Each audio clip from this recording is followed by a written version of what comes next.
Now, I just thought I may as well take a little quick video of the interior. Here we go. Seats, door trims, and the roof is still in, but the dashboard's out. And that's what it looks like when your dash is out. Not really that hard to get out. I'll just show you a couple of things. So if you do want to get the dashboard out, like I did, you sort of will pull your hair out because there's a couple little hidden bolts that you wouldn't suspect. But once you know, it's actually quite easy. So basically you've got two down the bottom. You've got one here and you've got one on the other side. I'll just zoom into that. So right over there. And that's basically your bottom mount to your dashboard. What you'll find is that the heater box is sitting there and comes out, and then basically your dashboard is connected there. There's like two little screws, but that's really, really easy. But the tricky ones are these. So you've got one, two, and then you've got three, and then four over there. So basically with that there, 4 bolts, I think they're 13 mil nuts, and you access them from the engine bay because the dashboard's got studs on it. So you take them out, you do undo those lower ones, and believe it or not, it just slips out. So pretty good design. Just need to know the location, which I guess you know now, so that makes life easy. Yeah, right, so this car obviously left-hand drive as original, and has been converted to right-hand drive here in Australia. Pretty good job.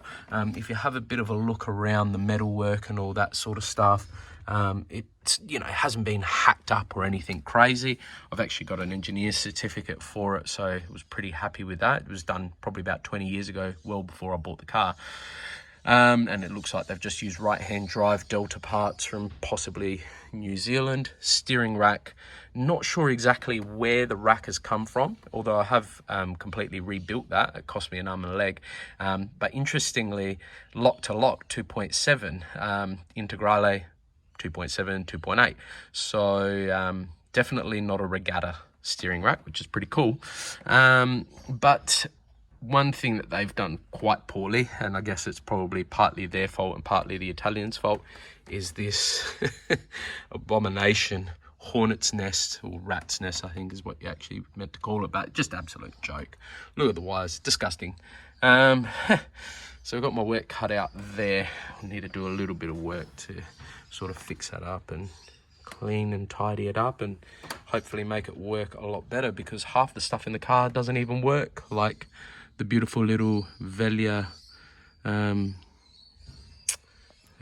stopwatch clock thingy. Let me just go over there. I mean, you've got little lights at the back. Yep, great news. They don't work either. The light up there doesn't work. So yeah,